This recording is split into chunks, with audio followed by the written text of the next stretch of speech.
Hey guys, so I've got the Ridgid oscillating sander, and the last couple of weeks it won't turn off. It will power on, but it will not turn off. And I ordered a replacement switch. So let me show you what it's doing. I have to plug it in. And it'll run, but this switch is not shutting it off. So the switch is not shutting it off. So I pulled up the manual and I called Ridgid support yesterday. The Ridgid support is probably 45 minutes on hold. They're pretty busy.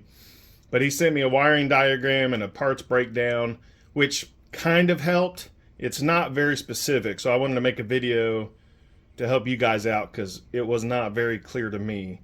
And this is how I'm doing it. So follow any safety precautions. I'm not an electrician. I'm not a professional. This is for entertainment purposes only. So basically you flip the unit over, you unplug it, flip the unit over, and with a Phillips screwdriver, you've got 4 here. 1, 2, 3, 4. And there was a little rubber tab on one of these right here, but I only had one of these, so I guess that's anti-vibration. So you have to take these off, and then you unscrew all 4 of those screws. Little bitty Phillips, at least on mine they were Phillips. And then you pull this back.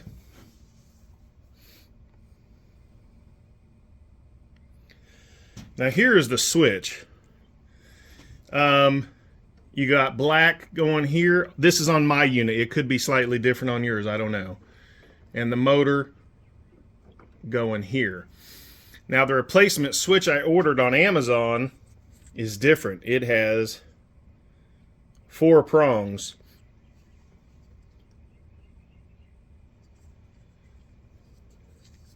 So I've got to look up instructions on doing that. Now to get this switch off, let me show you what I had to do.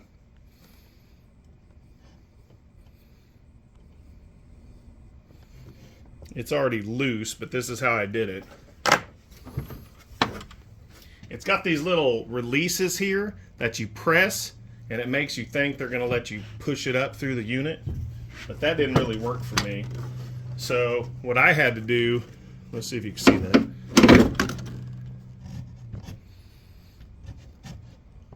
What I had to do was use a screwdriver to pry up here, and also underneath press in on these tabs. And on this new switch you can see what I'm talking about as far as the tabs right there. If you press in on those are kind of what holds it in place. So from the bottom, if you press in on those and then apply a little pressure with that screwdriver, this switch came out. So now I'm going to disconnect this. Also, the one thing I found, the blades are a little larger than what's on the old switch. So I'll figure that out and come back and show you what I found out. Okay guys, so what I found on mine, this is the new switch. The black, the connector is too small.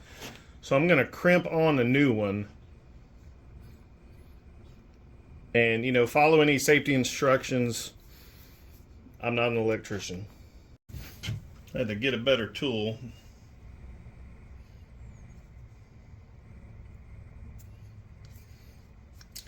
And that's still not a great crimp.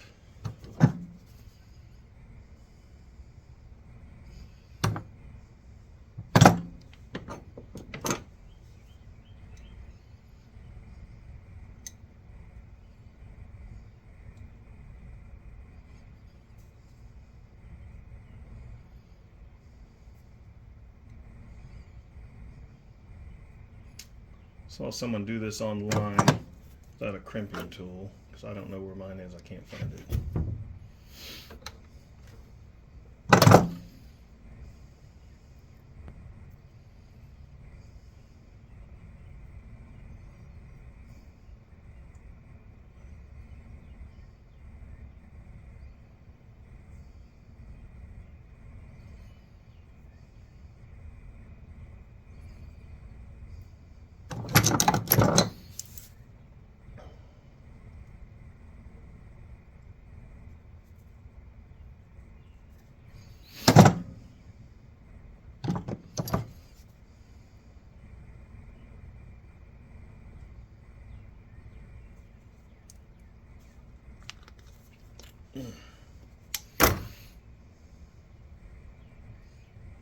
still just really sliding out.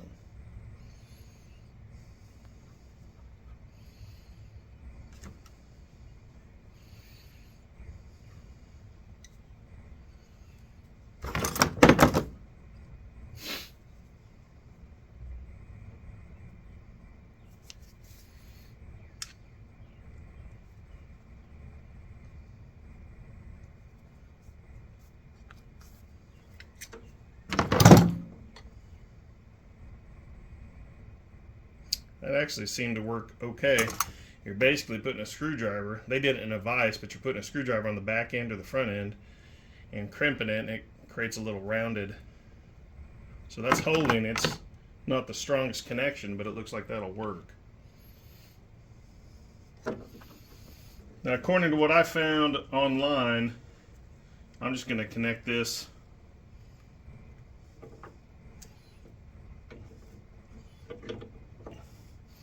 on that side, and let's see what we got. Let's plug it in.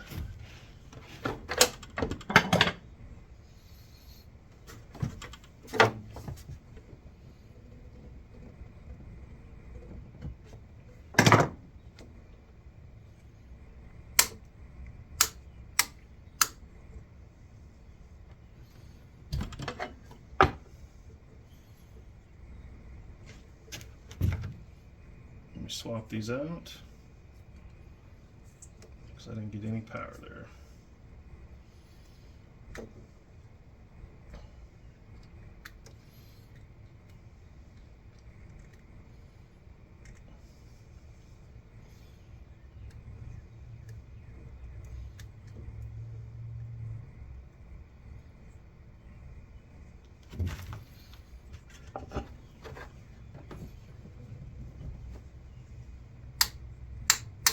Still nothing.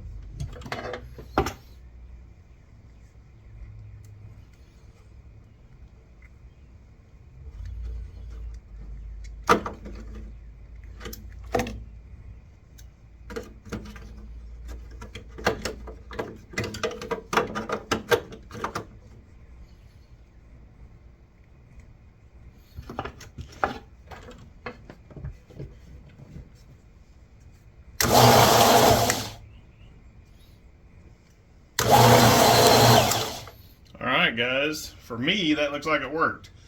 So that's how I connected it. They're on the same side, not next to each other. And if you're looking at it, my model, white goes on top, black goes on bottom. Now I'm probably going to do a better crimp on that, but that works. And now that I proved that that works, I'm going to remove this. I'm going to go ahead and disconnect the power. Go ahead and remove these.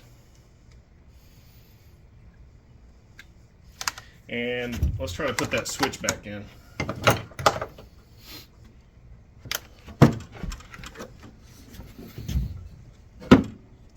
See if you guys can see that.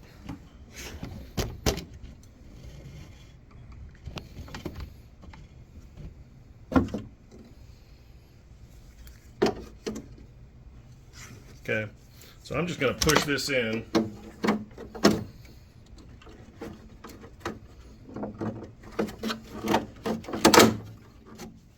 And see if you can see that. Yeah, I just pushed that in. I'm not trying to force it because it's plastic. You don't want to break it. Now let's reconnect.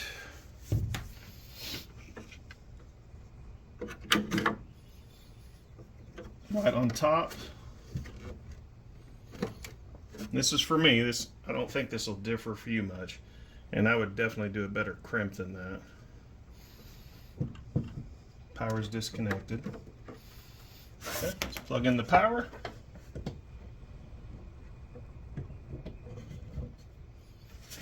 Let's see what we got.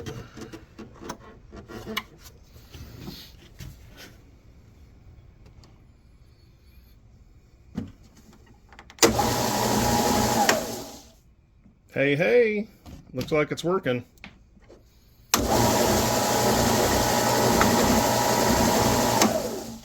So I'm going to get a better crimp on that, and I'll protect it with some electrical tape as well.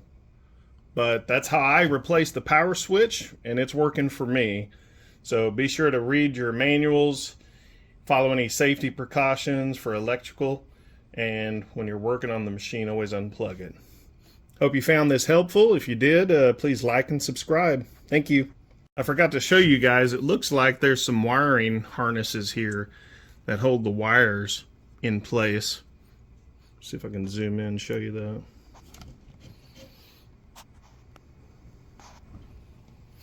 So right here it kind of holds the cables out of your way. These two were broken. This is a used, I bought this off a friend a couple years ago, so this is a used sander, so I've never opened it up before. But that'll kind of help keep it out of the way before I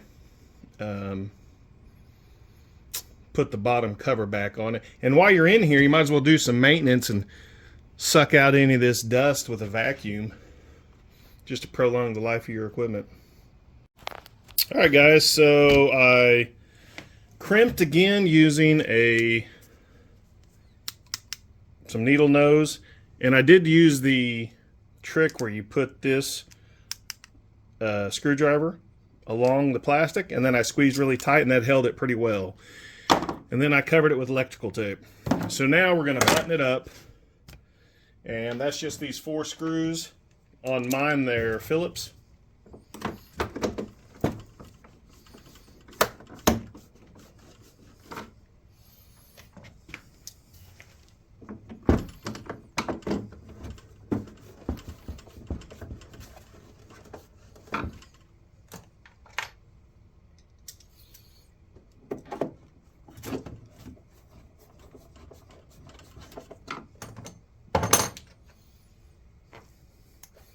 And let me know in the comments if your shop is cleaner or dirtier than mine.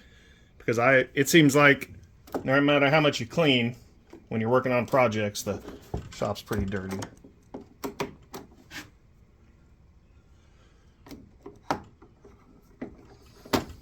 Now this one down here is not this hole. It's, see if you can see that. Yeah, it's actually this little hole. The other 3 were the large holes. But down here on this corner where the power is, that's not the hole. It's right here. Just realize that.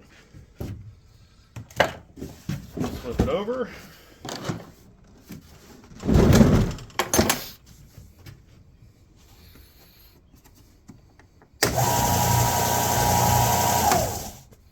All right, that seems to work.